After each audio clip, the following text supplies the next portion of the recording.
नमस्कार, मैं सुनीता कथा मंथन में आप सबका स्वागत करती हूँ। कथा मंथन में आज सुनिए आदर्श हिंदू होटल का अंतिम अध्याय। आदर्श हिंदू होटल के सारे जो 18 अध्याय हैं आपको हमारी प्लेलिस्ट से मिल जाएंगे, जिसका लिंक आपको डिस्क्रिप्शन बॉक्स में मिल जाएगा। इसके अलावा इसका शॉर्ट डिस्क्रिप्शन सारांश आप हमारे ब्लॉग में जाकर के पढ़ सकते हैं, जिसका लिंक भी आपको डिस्क्रिप्शन बॉक्स में दिया हुआ है। तो चलिए शुरू करते हैं आदर्श हिंदू होटल का अंतिम अध्याय। आदर्श हिंदू होटल में सबसे पहले आपने देखा कि हजारी ठाकुर अपना होटल खोलने की चाहत रखता है। वह एक रसोइया का काम करता है राना घाट में बेचू चक्रवर्ती के होटल में, किंतु उसे बहुत ही अपमानित करके उस होटल से निकाल दिया जाता है।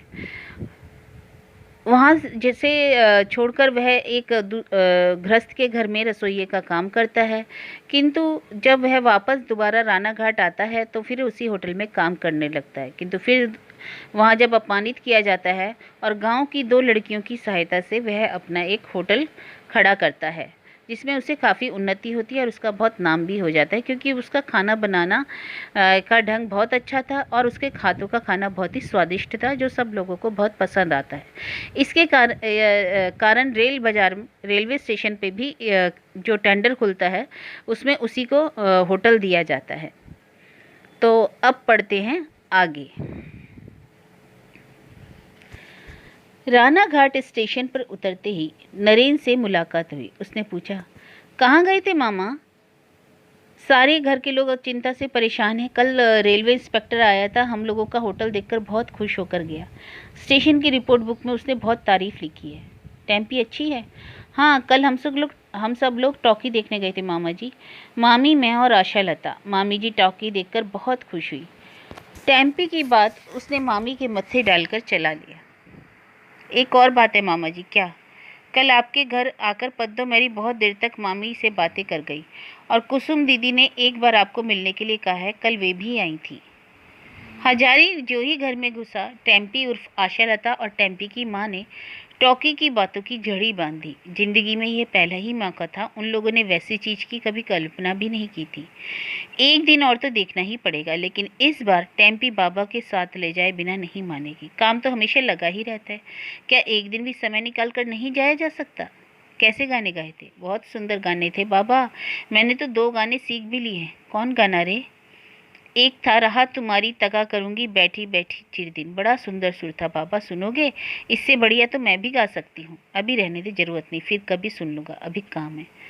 टेम्पी का मन छोटा हो गया। ऐसा बढ़िया गाना बाबा को सुनाकर उसे खुशी होती, लेकिन बाबा को तो हर वक्त काम काम और काम ही रहता है। टेम्पी की माँ ने कहा, ए जी, कल पद्दो नाम की एक औरत मुझसे मिलने आई थी। अच्छे स्वभाव की है। तुम क्या तो पहले उन लोगों के होटल में काम करते थे? पद्दो दीदी? पद्दो दीदी ने क्या कहा? बैठकर बातें करते ही मैंने पान बना कर दिया, उसने खाया। उन लोगों का वह होटल टूटा जा रहा है, अब चलता ही नहीं, यही सब कह रही थी। हजारी अब पद्दो को आदर की नज़र से देखता है। पद्दो दीदी, वही प्रचंड प्रताप वाली पद्दो दीदी उसके घर मिलने आई थी, अपनी मर्जी से उसकी स्त्री से बात करने आई थी। हजारी ने अपने मन और अपने आप को बहुत सम्मानित समझा। पद्दो मेहरी उसके घर अपने पैरों की धूल देकर मानो उसे कृतार्थ कर गई। टेम्पी ने कहा, बाबा, मैंने नरेंद्र दादा को न्योता दिया है। नरेंद्र दादा ने कहा है मुझे मांस बनाकर खिलाना होगा, तुम मांस ला दो।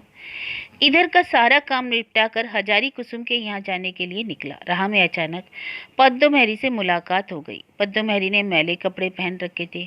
हजारी ने जिंदगी में ऐसा कभी नहीं देखा था। हजारी ने पूछा, हाथ में क्या है पद्दो दीदी, जा कहाँ रही हो? हजारी को देखकर पद्दो रुक गई। बोली, ठाकुर जी कब लौटे? हाथ में इमली है, होटल से थोड़ी लेती जा रही हूँ। हजारी मन ही मन हंसा। छिपाकर होटल से चीजें खिसकाने में पद्दो मेहरी की आदत अभी तक नहीं छूटी। हजारी ने बगल होकर निकल जाने की कोशिश की, लेकिन पद्दो मेहरी ने कहा, सुनो जरा, रुको ना ठाकुर, कल मैं तुम्हारे घर गई थी, भाभी ने तुमसे कुछ कहा? हाँ हाँ, कहा था। भाभी है बहुत अच्छी, मेरे साथ उन्होंने जाने कितनी बातें की। किसी दिन फिर आऊंगी। वाह, आओगे क्यों नहीं पद्दो दीदी, तुम्ही लोगों का तो घर है, जब मर्जी हो चली आना। होटल कैसा चल रहा है? बुरा नहीं चलता, एक तरह से चल ही रहा है। अच्छा अच्छा, अभी मैं चलूँ पद्दो दीदी? हजारी चला गया। उसने सोचा, कहती है कि ठीक से चल रहा है और कल जाकर घर के आई कि होटल नहीं चल रहा, बंद हो जाएगा। पद्दो दीदी टूट सकती है लेकिन झुक नहीं सकती। कुसुम के यहाँ हजारी ने बहुत देर तक बातें की। बातों बातों में नया गांव की बहू की याद आने पर हजारी ने कहा, अच्छी बात है कुसुम बेटी, तुम पहचानती हो एंडोशाला के वनमाली की स्त्री की बहन बेटी। एक लड़की तुम्हें दीदी कहती है, शादी हुई है नया गांव में। कुसुम ने कहा, खूब जानती हूँ, उसका नाम तो सुवासिनी है। उसे आपने कैसे जाना ताऊ जी? हजारी ने बहू के बारे में सारी बातें खोलकर बतलाई। उसके रुपए ले आना, होटल में उसे हिस्सेदार बनाना, सब कुछ। कुसुम ने कहा, यह तो बड़ी खुशी की बात है। आपके होटल में उसके रुपए लगे रहेंगे तो आगे के लिए उसका एक सहारा हो जाएगा। लेकिन आज अगर मैं मर जाऊं बेटी, तब होटल कहाँ रहेगा? ऐसी बातें नहीं बोलते ताऊ जी, छी। कुसुम की हालत आजकल बदल गई है। हजारी उसे सिर्फ महाजन के रूप में नहीं देखता, होटल के हिस्सेदार के रूप में उसे हर महीने 30-32 रुपए देता है, माहवारी मुनाफे के हिस्से के तौर पर। कुसुम, आप ऐसी बातें क्यों करते हैं? आप उससे मुझे तकलीफ होती है। आप थे, इसी से आज मैं राना घाट के शहर में सिर ऊंचा करके चल पा रही हूँ। बाल बच्चे दोनों शाम 2 मुट्ठी खाना पा रहे हैं। मैंने आपसे कहा नहीं था, मेरे ससुर इस घर को बंधक रख गए थे। अगर होटल में महीने महीने रुपए ना मिलते होते तो अब तक बकाए रुपए के हिसाब में घर भी बिक गया होता। उन्हीं रुपयों से सारा कर्ज चुका चुकी हूँ। अब यह घर मेरे नाम है, सब कुछ आप ही के रुपये से हुआ है ताऊ जी। मेरे लिए तो आप देवता हैं। हजारी, अब चलो बेटी, एक बार स्टेशन के होटल में भी जाऊंगा। कलकत्ता से कुछ बड़े लोगों ने तार भेजा है, दार्जिलिंग मेल के समय यहाँ खाना खाएंगे। तुम लोगों के लिए मांस मैं खुद बनाऊंगा। तार में यही लिखा हुआ है। दार्जिलिंग मेल से 4-5 बाबू लोग उतरकर हजारी के रेलवे होटल में खाना खाने आए। हजारी ने खुद ही मांस बनाया था। खाकर वे लोग बहुत खुश हुए। हजारी को बुलाकर उन लोगों ने बातें की। उनमें से एक ने कहा, हजारी बाबू, आपको मालूम है आपका नाम कलकत्ता तक पहुंच गया है। बड़े बड़े घरों में लोग जो 50 रुपये महीने के रसोइये रखते हैं, वे लोग राना घाट के हजारी ठाकुर कहते हैं हम बहुत बड़े रसोइये हैं। आज उसी बात की जांच करने के लिए हम लोगों को यहाँ आना पड़ा। तार में लिखा था कि आप खाना ही बनाएं। खाना खाकर हमें बहुत खुशी हुई। इसके कुछ दिनों बाद कलकत्ते से एक पत्र आया। उस दिन जो लोग रेलवे स्टेशन पर खाना खा गए थे, वे लोग आज शाम को एक जरूरी और खास काम से फिर मिलने आ रहे हैं। 3:30 बजे वाली कृष्णनगर लोकल से 2 भले आदमी उतरे। उनमें से एक वही था जो उस दिन हजारी के रांधने की उतनी तारीफ कर गया था, और दूसरा आदमी बंगाली नहीं था। कहाँ का था, हजारी नहीं पहचान सका। पहले वाले भले आदमी ने दूसरे आदमी का हजारी से परिचय कराते हुए हिंदी में कहा, मैंने इन्हीं के बारे में आपसे कहा था, यही है हजारी ठाकुर। जो बंगाली नहीं था, उन्होंने हंसते हुए हिंदी में जाने क्या कहा, हजारी ठीक से समझ नहीं सका। विनयपूर्वक उसने कहा, वह हिंदी नहीं समझ पाता। बंगाली बाबू ने कहा, सुनिए हजारी बाबू, मैं आपको बतलाता हूँ, मेरे ये मित्र गुजराती हैं और बड़े रोजगारी, थत्ते कंपनी के बड़े हिस्सेदार। थत्ते कंपनी जीआईपी रेलवे के सभी हिंदू रेस्तरां की कॉन्ट्रैक्टर है। ये आपसे कहने आए हैं कि इनके सभी होटलों की रसोई की देखभाल करने के लिए 150 रुपये महीने पर आपको रखना चाहते हैं। 3 साल का एग्रीमेंट होगा। आपका सारा खर्च रेल से चाहे जहां आना जाना होगा, और एक नौकर देंगे। बम्बई में बिना किराए का क्वार्टर देंगे। अगर आपके रांधने के गुण से इन लोगों का नाम फैल गया तो आपको एक हिस्सा भी देंगे। आप राजी हैं? हजारी ने नरेन को बुलाकर उससे अब अलग बातें की। बुरा क्या है, यहाँ का जो काम धंधा है, नरेन उसकी देखभाल कर सकता है। खर्च के अलावा अलग से 150 रुपये कम नहीं। इसके अलावा होटल व्यवसाय के बारे में ज़्यादा से ज़्यादा जानकारी पाने का यह अच्छा सुयोग है। इसे छोड़ देना उचित नहीं होगा। नरेन की भी यही राय है। हजारी ने आकर कहा, मैं राजी हूँ, कब जाना होगा बता दीजिए, लेकिन एक बात है, हिंदी तो मैं नहीं जानता, काम कैसे चलाऊंगा? बंगाली बाबू ने कहा, उसकी फिक्र मत कीजिए, 2 दिन वहां रहने से ही हिंदी सीख जाएगा। इस कागज पर दस्तखत कर दीजिए, यह अपॉइंटमेंट लेटर है। 2 गवाह बुला लीजिए। जदू वाणिज्य को उनके होटल से बुलाया गया और दूसरा गवाह हुआ नरेन। कागज पत्तर का काम हंगामा खत्म होने पर चाय पान से संतुष्ट होकर वे लोग ट्रेन पर बैठे।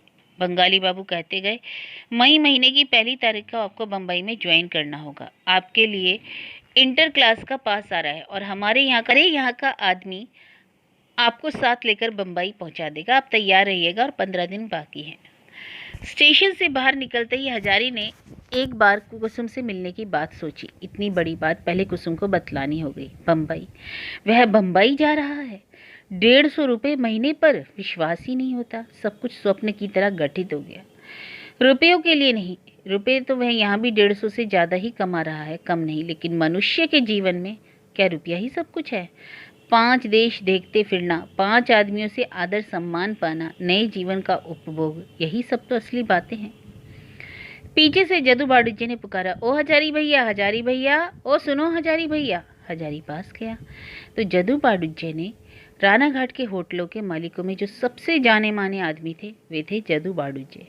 खुद झुककर हजारी के पैरों की धूल लेने चले। उन्होंने कहा, धन्य हो, खूब दिखाया है भैया, होटल खोलकर तुम्हारी तरह किसी की किस्मत नहीं पलटी। पाँव की धूल दो, तुम मामूली आदमी नहीं जान पड़ते। हजारी हा हा पुकार उठा, आपने यह क्या किया बाड़ूजी बाबू, आप मेरे बड़े भाई जैसे हैं। यह क्या आपके पिता माता के आशीर्वाद से, आपके आशीर्वाद से किसी तरह कमा खा रहा हूँ। जोदू बाबू, आओ ना भाई, गरीब के होटल में एक चिल्लम तंबाकू पीते जाओ, आओ। जदू बाड़ूजी का अनुरोध हजारी टाल नहीं सका। जदू ने चाय पिलाई, छेने की जलेबी खिलाई और अपने हाथों तंबाकू भरकर पिलाया। यह सपना है या सच? यही जदू बाड़ूजी एक दिन अपने होटल में काम करने के लिए उसे फोड़ने गया था। 3 ही बरस पहले की तो बात है। नहीं, उसके जीवन में बहुत कुछ हुआ था, इससे ज्यादा वह और कुछ नहीं चाहता। राधा वल्लभ ठाकुर ने उसे बहुत दिया, आशा से ज्यादा दिया। सारी बातें सुनकर कुसुम ने पहले बड़ा जोरदार ऐतराज किया। ताऊजी क्या सोचते हैं, इस उम्र में वह उनकी कभी इतनी दूर नहीं जाने देगी। बड़ी माँ से कहकर भी मना कराएगी और रुपयों की जरूरत नहीं है। वह 7 समुंदर 13 नदी पार के देश में जाने की क्या गरज पड़ी है। हजारी ने कहा, नहीं बेटी, ज़्यादा दिन वहाँ नहीं रहूँगा। गवाहों के सामने करार कर दस्तखत कर दिए हैं, ना जाने अब वे लोग हर जाने का दावा करके नालिश कर सकते हैं। मेरा एक और मतलब है, जानती हो, बड़े बड़े होटल किस तरह चलाए जाते हैं, इसे अपनी आंखों से देखा हूँ। मेरी तो यही सनक है, जब रोजगार में पड़ा हूँ तो उसके अंदर जो कुछ है उसे सीखे बिना मेरा काम नहीं चलेगा। तुम वादा ना डालना बेटी, तुम्हारी बात टालने की ताकत मुझ में नहीं है।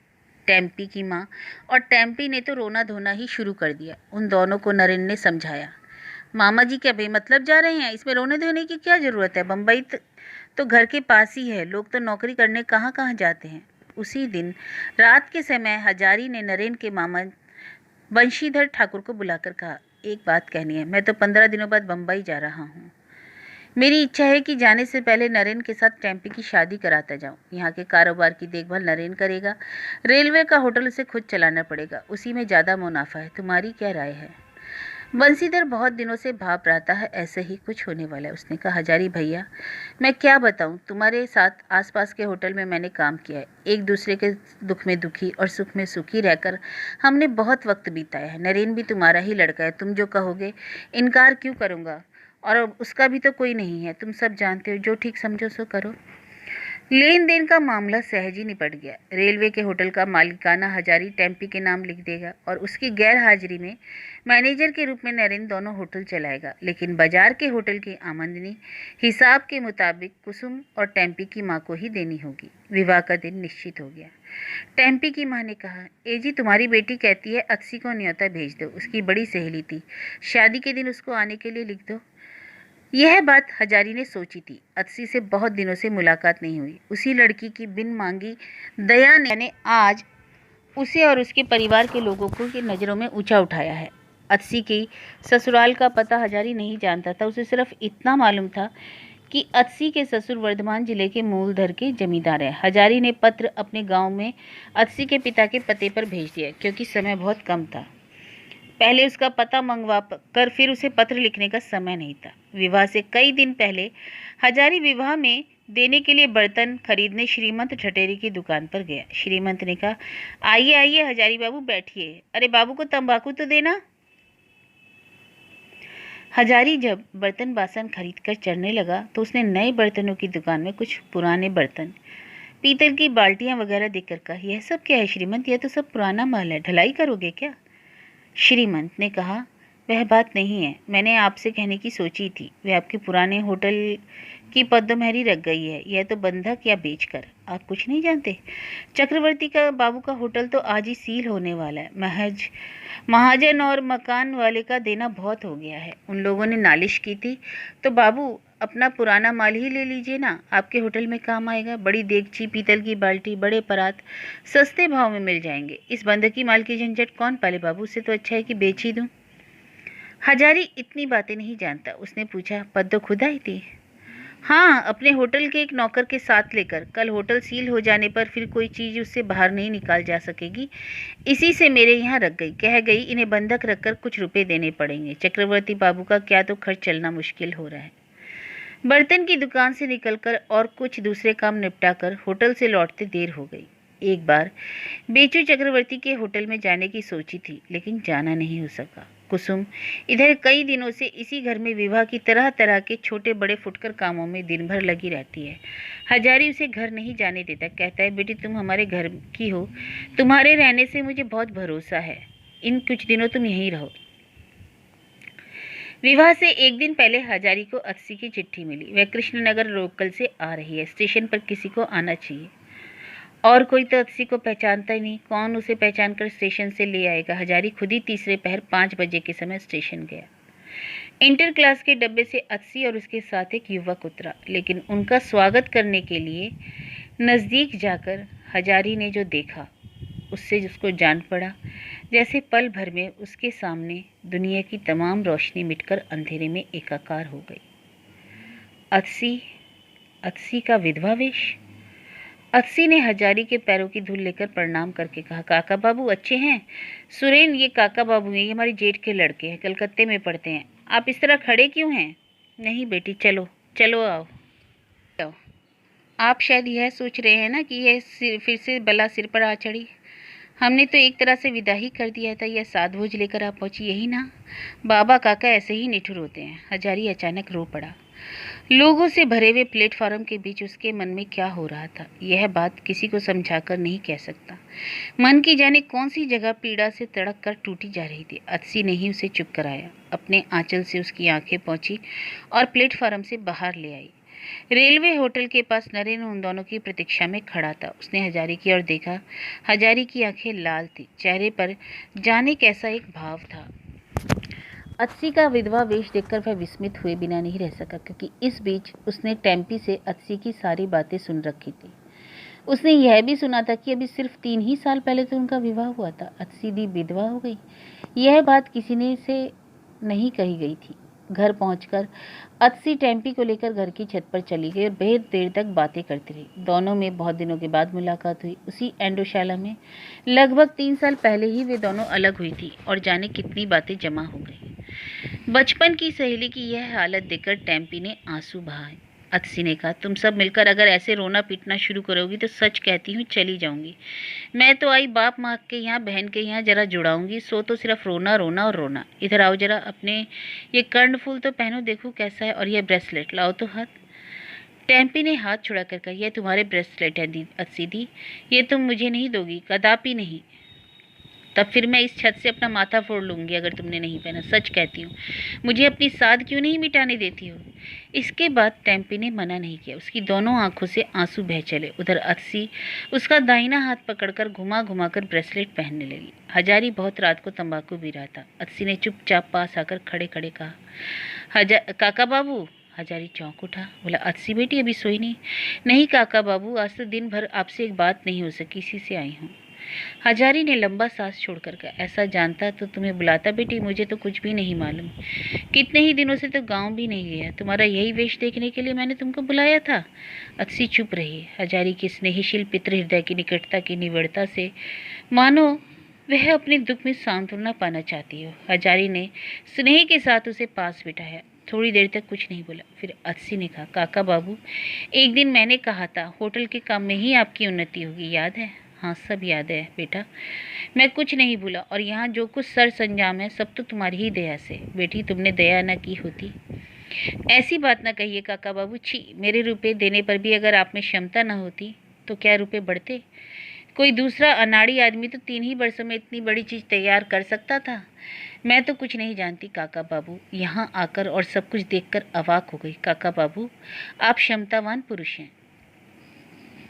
यहाँ से तुम एंडोशाला जाओगी बेटी या ससुराल? एंडोशाला ही जाऊंगी।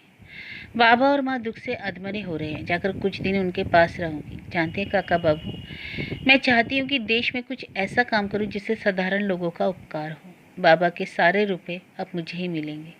ससुराल से भी रुपए मिलेंगे, लेकिन काका बाबू मुझे रुपयों की ज़रूरत नहीं। 5 आदमियों के उपकार के लिए खर्च करने में ही सुख है। बेटी जो अच्छा समझो करो, मैं तुम्हें क्या कहूँगा। काका बाबू आपके बम्बई जा रहे हैं? हाँ बेटी। अतसी बच्चों की तरह जिद करती हुई बोली, आप मुझे अपने साथ ले चलेंगे? बाप बेटी मज़े से रहेंगे, मैं आपके लिए खाना बना दूंगी। देश देशांतर घूमना मुझे बड़ा अच्छा लगता है। चलना बेटी, लेकिन इस बार नहीं। मैं वहाँ 3 साल रहूँगा, देखो कैसी सुख सुविधा होगी। इसके बाद चलना। ठीक कहते हैं ना काका बाबू, बात याद रहेगी? याद रहेगी। जाओ अब जाकर सो जाओ, गाड़ी में बहुत तकलीफ हुई है, अब थोड़ा आराम कर लो। अगले दिन विवाह था। टेम्पी के नरम हाथ को नरेन के ताकतवर हाथ में देते समय हजारी की आंखों में आंसू भर आए। कितने दिनों की साध ठाकुर राधा वल्लभ ने आज पूरी कर दी। बंशीधर ठाकुर वर पक्ष के मालिक बनकर शादी की मजलिस में बैठे थे। उस समय वे भी आवेग भरे कंठ से बोल पड़े, हजारी भैया। आसपास के सभी होटलों के रसोइये ब्राह्मण अपने नाते रिश्तेदारों के साथ बराती बनकर आए थे। यह विवाह होटल की जाति वालों का था। दूसरी दुनिया के किसी आदमी को इसमें न्योता नहीं दिया गया था। उन लोगों के शोरगुल, हंसी ठट्टा और हाँक ढाक से घर सरगर्म हो उठा। विवाह के दूसरे दिन वर वधू विदा हो गए। वे लोग ज़्यादा दूर नहीं जाएंगे। राना घाट में ही चुंडी नदी के किनारे बंशीधर ने 5 दिनों के लिए एक मकान किराए पर ले लिया। वह गांव से बंशीधर के दूर रिश्ते की एक बुआ आई है विवाह के सिलसिले में। बहू भात भी वहीं पर ही होगा। बहू भात, बहू के आने की खुशी में बंगालियों में एक पार्टी की जाती है जिसे बहू भात बोला जाता है। हजारी एक बार रेलवे के होटल का काम देखने जा रहा है। समय लगभग 10 बजे। बेचू चक्रवर्ती के होटल के सामने भीड़ देखकर रुक गया। भीड़ में कचहरी का चपरासी और बेलीफ खड़े थे। राम रतन पाल चौधरी का जमींदार है। मामला क्या है पूछने पर मालूम हुआ महाजनों के देन के चलते बेचू चक्रवर्ती का होटल सील हो रहा है। हजारी कुछ देर थमक कर खड़ा रहा। उसके पुराने मालिक का होटल, इसी जगह उसने लंबे 7 साल सुख दुख में बिताए हैं। इतने दिनों का होटल आज उठ गया। जरा देर बाद ही दोनों हाथों में 2 बड़ी बाल्टियां लेकर पद्ममेरी होटल के पिछले दरवाजे से ज्यों ही बाहर निकली, अदालत के एक प्यादे ने बेलीफ का ध्यान उधर खींचा। बेलीफ ने 2 गवाहों को बुलाकर कहा, ये देखिए साहब, वह औरत होटल की चीज़ें ले जा रही है जो गैर कानूनी है। मैं आप लोगों के सामने प्यादों के जरिए उसे रोक देता हूँ। प्यादों ने जाकर उसे रोकते हुए कहा, बाल्टी रख दो। फिर कुछ नज़दीक जाकर पुकार कर कहा, बाल्टी सिर्फ बाल्टी ही नहीं बाबू, बाल्टी के भीतर पीतल कांसे के बर्तन भी है। तब तक पद्ममेरी ने दोनों बाल्टियों को जी जान से जकड़ लिया। वह बोली, ये बर्तन मेरे अपने हैं, होटल चक्रवर्ती बाबू का है। मेरी चीज़ें वे ले आए थे, अब मैं ले जा रही हूँ। प्यादा छोड़ने वाला नहीं था, बेशक पद्ममेरी को भी नहीं। दोनों ओर से कहा सुनी, फिर खींचातानी शुरू हुई। तमाशा देखने लोग जुट गए। एक लेनदार महाजन ने कहा, मैं इन सब लोगों के सामने कह रहा हूँ, अगर तुम बर्तन नहीं रखोगी तो अदालत का कानून ना मानने के लिए मैं तुम्हें पुलिस में दे दूंगा। एक गवाह ने कहा, देंगे कैसे बाबू, उसका नाम तो अदालत की डिग्री में ही नहीं है। वह तो अदालत की डिग्री नहीं मानेगी। यह नहीं, उसे चोरी के इल्जाम में पुलिस में दे दिया जाएगा। यह होटल अब लेनदार महाजनों का है। उसे घर से दूसरी चीज़ें ले जाने का हक क्या है? उससे पूछो वह भले भले देगी कि नहीं। पद्ममेरी देने को राजी नहीं है। उसने दोनों बाल्टियों को और जोर से पकड़ रखा। बेलीफ ने कहा, माल उससे छीन लो। बदमाश औरत कहेंगी, भले ढंग की नहीं। प्यादे अब बहादुरी के जोश में आ गए। एक बार फिर धक्का मुक्की की तैयारी देखते हुए हजारी वहां खड़ा हुआ। बोला, पद्दो दीदी, बर्तन उन लोगों को दे दो। लज्जा और अपमान से पद्ममेरी की आंखों में आंसू आ गए। लोगों के सामने वह इस तरह कभी अपमानित नहीं हुई थी। ऐसे समय में वह हजारी को देखकर जोर से रो पड़ी।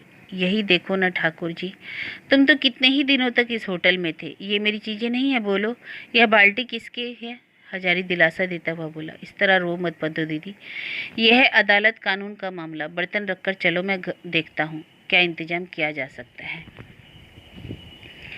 बेशक उस समय कुछ करने का उपाय नहीं था। उसने अदालत के बेलीफ से पूछा, क्या करने से इन लोगों का होटल बना रह सकता है? रुपए चुका देने से। यह तो बड़ी सीधी सी बात है साहब। 750 रुपये की नालिश है, अभी डिग्री नहीं हुई है। फैसले के बाद पहले जायदाद सील ना करने से बीच माल को हटाया जा सकता है, इसी से सील करना पड़ता है। अदालत का प्यादा काम खत्म करके चला गया। बेचू चक्रवर्ती को एक तरफ बुलाकर हजारी ने कहा, मेरे साथ एक बार स्टेशन की ओर चलिए मालिक, आइए कुछ काम है। बेचू चक्रवर्ती ने को रेलवे होटल के अपने कमरे में बैठाकर हजारी ने कहा, मालिक चाय पियेंगे? बेचू चक्रवर्ती का मन बहुत खराब हो गया। पहले तो उन्होंने चाय नहीं पीनी चाहा, लेकिन हजारी ने किसी तरह नहीं माना। चाय पीने और जलपान करने के बाद बेचू ने कहा, हजारी तुम तो 7-8 साल मेरे साथ रहे, सब कुछ तो जानते हो। होटल ही मेरा प्राण है। आज 22 वर्षों से होटल चला रहा हूँ। अब कहाँ जाऊँ और क्या करूँ? फूले नवला में जो पुश्तैनी जगह जमीन थी अब नहीं रही। यह होटल ही मेरा घर था। इस बुढ़ापे में ऐसा संकट आ पड़ा, अब कहाँ जाकर खड़ा हूँ, काम कैसे चलाऊँ? ऐसी हालत हुई कैसे मालिक? इतना कर्ज कैसे कर लिया? इधर आमदनी में खर्च नहीं पूरा पड़ रहा था हजारी। 2 बार बर्तन चोरी हो गए। छोटा सा होटल कितने धक्का सहता। ग्राहक कम हो गए, मकान का किराया बढ़ता गया। इन्हीं सब तरह तरह के उपद्रवों से हजारी ने तंबाकू तैयार करके बेचू चक्रवर्ती को दिया। फिर कहा, मालिक एक बात कहता हूँ, आप मेरे पुराने मालिक हैं। अभी अगर मेरे पास रुपए होते तो मैं रुपए देकर सील तोड़वा देता, लेकिन कल ही मैंने बेटी की शादी की है। इस समय इतने रुपए मेरे पास नहीं। इसी से कहता हूँ, जितने दिन मैं बम्बई से नहीं लौटता आप मेरे बाजार वाले होटल के मैनेजर बनकर काम चलाइए। 25 रुपये महीने आपको खर्च के लिए दूंगा। चूँकि हजारी मालिक को तनख्वाह देने की बात नहीं कह सका। खाना पीना होटल में ही कीजिएगा और पद्दो दीदी भी वहीं रहेगी, तनख्वाह पाएगी, खाना खाएगी। क्या कहते हैं? बेचू के लिए यह बिना सपने का सपना था। ऐसी आशा उसने कभी नहीं की थी। रेल बाजार में इतना बड़ा कारोबार करने वाले होटल का वह मैनेजर होगा।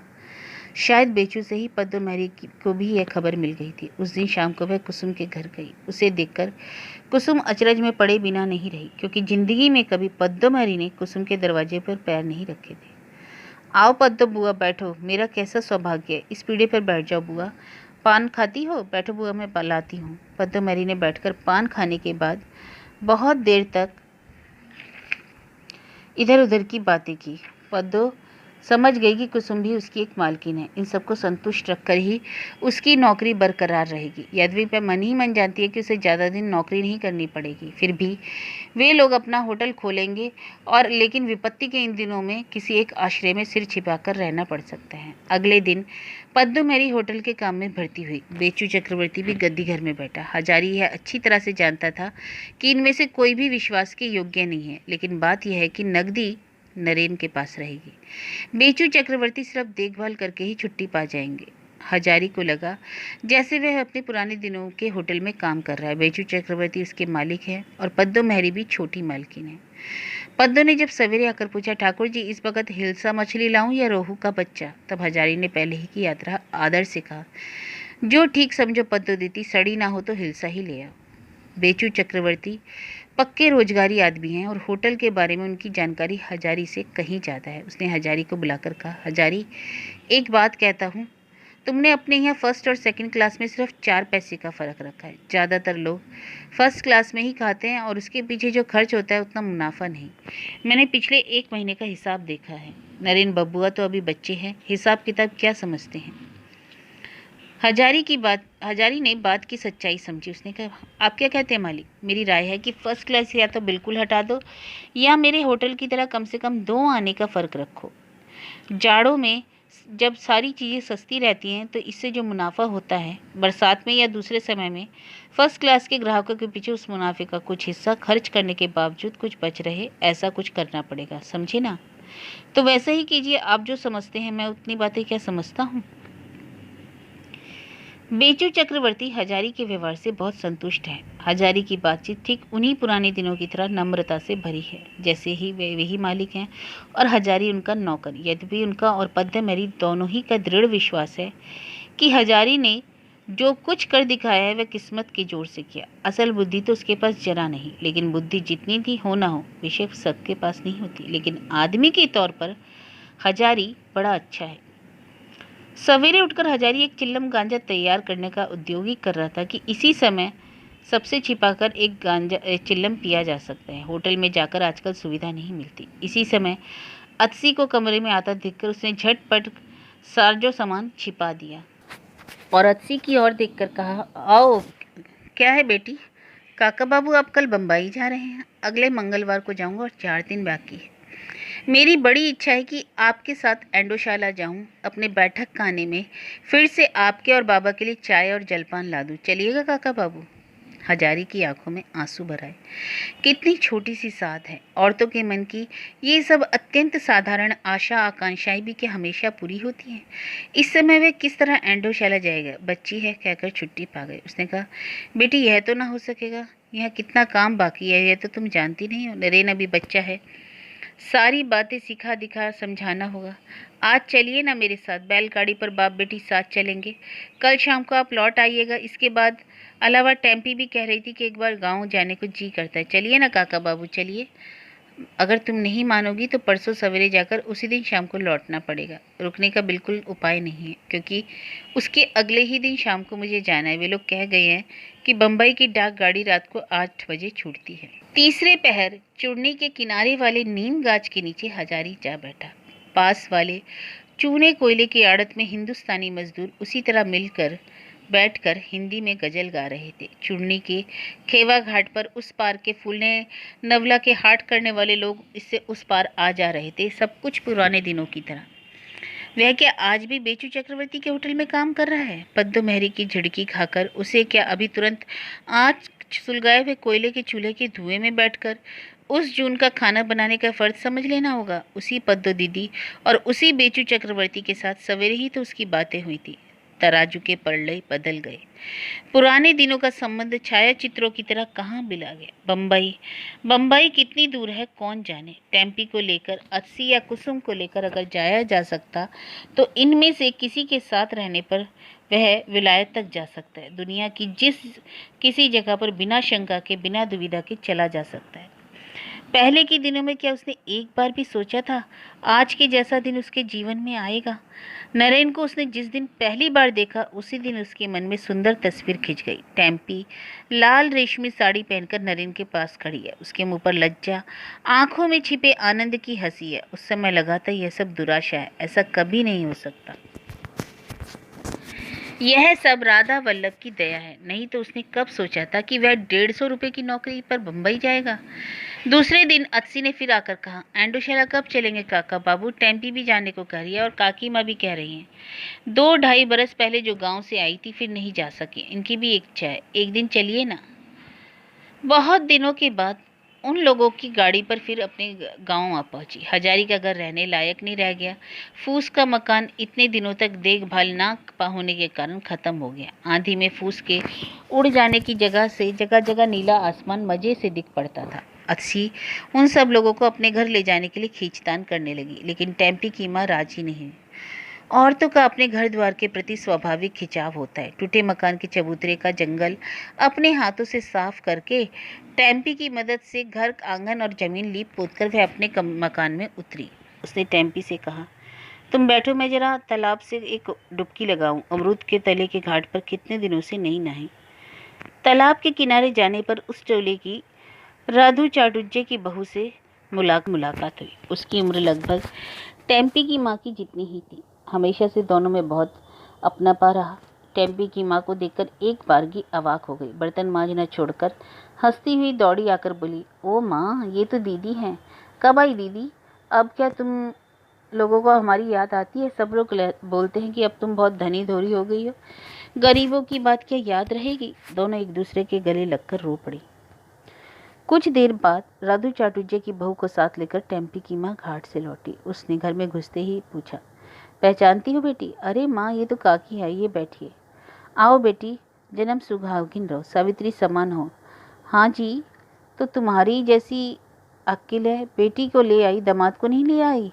सुना है चांद जैसा दामाद मिला है। ये चूड़ी किसने दी? देखो तो बेटी कितने भर की है। इसको क्या कहते हैं? पाशा। देखो देखो, ये नाम तो मैंने कभी सुने ही नहीं। लेकिन एक बात कहती हूँ, इस जून यहाँ तुम्हारी रसोई बनाने का कोई उपाय नहीं। इस समय तुम सब लोग हमारे यहाँ थोड़ा दाल भात। टेम्पी ने कहा, यह नहीं होगा काकी माँ। जानती हो ना, अत्सी हम लोगों के साथ आई है। उन्होंने सब लोगों को खाने के लिए कहा है। वे तो हम लोगों को अपने यहाँ ले जा रही थी, माँ नहीं गई।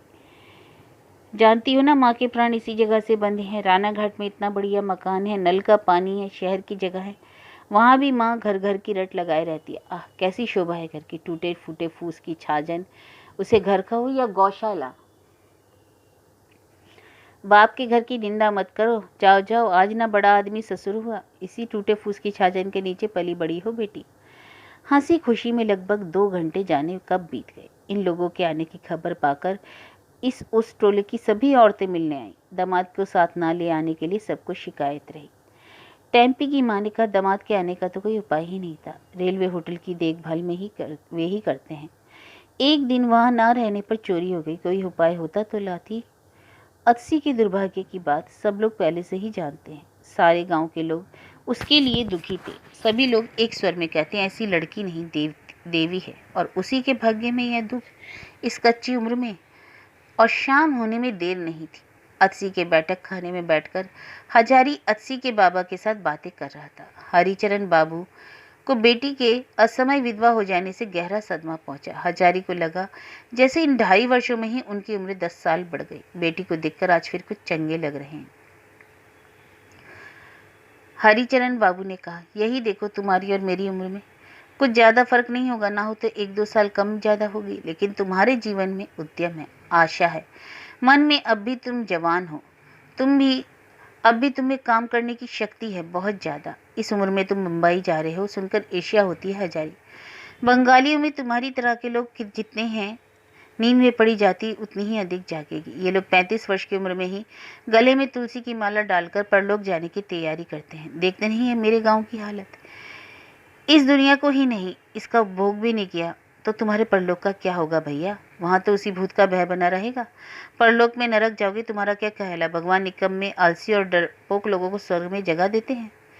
इसी समय पुराने दिनों की तरह अत्सी आकर उन लोगों के सामने टेबल पर जलपान की रकाबी रखकर बोली, खाइए काका बाबू, मैं चाय ले आती। तुम भी खाओ बाबू, तुम्हें खाना पड़ेगा, शाम होने में अब देर नहीं। कुछ ही देर बाद चाय लेकर अत्सी फिर आई, पीछे पीछे टेम्पी। सब कुछ उन्हीं पुराने दिनों की तरह, फिर भी कितना फर्क। अत्सी के चेहरे पर और देखने पर हजारी का हृदय वेदना से फटने लगता है। फिर भी माँ बाप के सामने अत्सी ने जहाँ तक हो सका विधवा का वेश दूर रखा।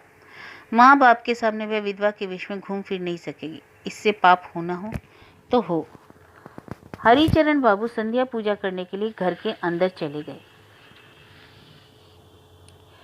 अत्सी की ओर देखकर हजारी ने कहा, क्यों बेटी, साध पूरी हुई? बेशक काका बाबू। क्यों टेम्पी, कितने दिनों से सोचा करती थी गांव जाऊंगी, लेकिन वह टेम्पी भी नहीं होगी, काका बाबू भी नहीं होंगे, किसके साथ 2 बातें करूंगी? लेकिन बेटी, कल तुम्हें तो मेरे साथ रानाघाट चलना पड़ेगा। वाह, यह तो मैंने बाबा और माँ से कह रखा है, मैं आपको गाड़ी चढ़ाने नहीं जाऊंगी। यह कैसे होगा? काका बाबू, टेम्पी को अभी कुछ दिनों तक मेरे पास यहाँ रहने दीजिए ना, तब फिर आपको गाड़ी पर बैठाकर मैं उसको अपने साथ लेती आऊंगी। नरेन बाबू बीच बीच में आते रहेंगे। नरेन की बात कहने पर टेम्पी ने बाप से छिपाकर अत्सी को हल्की सी चिकोटी काटी। काका बाबू, पूजा के समय आप आएंगे ना? इस बार गांव में हम लोग पूजा करेंगे। अभी तो पूजा में देर है बेटी, अगर हो सका तो आऊँगा, क्यों नहीं। अगर तुम पूजा करेगी तो आने की कोशिश करूँगा। आना ही पड़ेगा बाबा, टेम्पी ने कहा। माँ ने कहा है इस बार प्रतिमा बनवाकर कोजगारी लक्ष्मी की पूजा करेगी। पूजा में अभी 3-4 महीने की देर है, उस समय छुट्टी लेकर आना बाबा, आओगे ना? राधु चाटुज्य की बहू ने किसी तरह पीछा नहीं छोड़ा। रात को उसके घर उन लोगों का खाना खाने जाना पड़ा। टेम्पी की माँ शाम से ही उसके यहाँ जा पहुंची। केले का फूल काटकर, देशी कुमड़ा काटकर उन लोगों की मदद कर रही थी। वह गांव की भोली भाली लड़की है। शहर की जिंदगी के ढर्रे के मुकाबले उसे देहात की यह जिंदगी कहीं ज्यादा अच्छी लगती है। वह कह रही थी, वही शहर में क्या हम लोगों की गुजर हो सकती है? यह जो कुमड़े का डंठल है, इसी का दाम 1 पैसा। यह जरा सी कुमड़े की फाक 1 पैसा, और फाक काटते समय कलमुओं आदमियों का हाथ कट जाता है। मेरा क्या मन है जानती हो? उनके चले जाने के 3-4 दिनों के बाद फिर यहाँ आऊंगी, पूजा तक यहीं रहूंगी। बेटी दामाद राना घाट के मकान में रहेंगे, वे लोग सब देखभाल करें उन्हीं की चीजें, वहां मुझे अच्छा नहीं लगता। पति से यह बात कहने पर हजारी ने कहा, जो तुम्हारी मर्जी हो करो, लेकिन उसके पहले तो घर को ठीक करा लेना जरूरी है। घर तो पानी पड़ने पर भय चलता, रहोगी कहाँ? इसकी तुम फिक्र मत करो, मैं अत्सी के यहाँ चाहे चाडुज्जे लोगों के यहाँ रहकर घर बनवा लूंगी। दामाद को कह जाना जो खर्च लगे दे देंगे। रात में राधु चाडुज्जे के यहाँ खाने की खासी तैयारी थी। खिचड़ी, भुजिया, मछली, अंडे की मसालेदार सब्जी, बड़ा, दही, आम और संदेश। खाने के लिए अत्सी को भी कहा गया, लेकिन वह नहीं आई। टेम्पी जब उसको बुलाने गई तो उसने कहा उसके सर में बड़ा दर्द है, वह ना आ सकेगी। आखिरी रात में 2 गाड़ियों पर सब लोग राना घाट आए। दोपहर के बाद हजारी थोड़ी देर सो रहा। ट्रेन क्या तो सारी रात चलती रहेगी। वह कभी इतनी दूर गया नहीं, इतनी देर तक गाड़ी पर भी नहीं रहा। उसे नींद तो आएगी ही नहीं। जाने के समय टेम्पी की माँ और टेम्पी रोने लगी। कुसुम ने भी उनका साथ दिया। अच्छी सबको समझाने लगी, छी रोते नहीं, ये क्या काकी माँ परदेश जा रहे हैं काका बाबू, अच्छा काम है, छी टेम्पी इस तरह आंसू ना गिराओ। हजारी घर से बाहर निकला। पद्दोमहरी सामने थी। पद्दोमहरी ने कहा, अब इस गाड़ी से जाइएगा ठाकुर जी? हाँ पद्दो दीदी, इस जून कितने ग्राहक हैं? 40 से कुछ ज़्यादा ही, सेकंड क्लास में और ज़्यादा हैं। हिलसा मछली लाई थी। पद्दोमहरी ने हंसकर कहा, ओ माँ, यह भी कहना होगा, जब तक बाजार में मिलती है हिलसा का ही बंदोबस्त रहता है, आषाढ़ से क्वार तक। आपने देखा था ना उस होटल में। हाँ वह सब भला तो मैं क्या तुम्हें सिखलाऊंगा, तुम तो खुद ही पुरानी हो। जरा होशियार रहना पद्दो दीदी, समझना कि यह तुम्हारा ही होटल है। अचानक पद्दोमहरी एक अनसोची बात कर बैठी। अचानक नीचे झुककर उसने कहा, ठहरिए ठाकुर जी, जरा पैरों की धूल दीजिए। हजारी की बोलती बंद, सन्नाटे में आ गया। अपनी आंखों पर विश्वास करना उसे मुश्किल जान पड़ा। यह क्या हो गया? पद्दो दीदी उसके पांव पर औंधी पड़कर पांव की धूल ले रही है। ऐसे किसी दृश्य की कल्पना करने का दुस्साहस भी उसे कभी नहीं हुआ। उसके जीवन में कौन सा सौभाग्य बाकी बच रहा? उसे छोड़ने के लिए दोनों होटलों के प्राय सभी कर्मचारी आए थे। उनके अलावा अस्सी, टेम्पी और नरेन भी थे। बाहरी आदमियों में जदू बाडूचे थे। जदू बाडूचे आजकल सचमुच हजारी का बहुत मान करने लगे हैं। उनका ख्याल है कि होटल के काम में हजारी अभी और उन्नति करेगा, अभी तो शुरुआत है। अस्सी ने पाँव की धूल लेकर, पूजा के समय जरूर आइएगा काका बाबू। काका बाबू, बेटी का न्योता रहा, जरूर आइएगा। टेम्पी ने आंखें पोंछते हुए कहा, खाने की पोटली ऊपर से उतारकर पास में रख लो बाबा, फिर उतारना भूल जाओगे। तुम्हें तो किसी बात का ख्याल नहीं रहता। आज ही रात को खा लेना, भूलना नहीं, कल बासी हो जाएगा। राह बाट में बासी चीज बिल्कुल मत खाना, याद रखोगे ना? माँ ने कहा है तुम्हारी चिट्ठी मिलने पर राधा वल्लभ स्थान पर पूजा चढ़ाएगी। चलती गाड़ी की खिड़की के किनारे बैठकर हजारी के मन में यही ख्याल आता रहा कि आज पद्दो दीदी ने जो उसके पैरों की धूल लेकर प्रणाम किया, यह सौभाग्य हजारी के सभी सौभाग्यों को दबाकर चारों ओर फैल गया। वही पद्दो दीदी, ठाकुर राधा वल्लभ, तुम जागृत देवता हो। तुम्हारे चरणों में कोटि कोटि प्रणाम। तुम ही हो और कोई नहीं। हो तो भी मैं उसे नहीं जानता।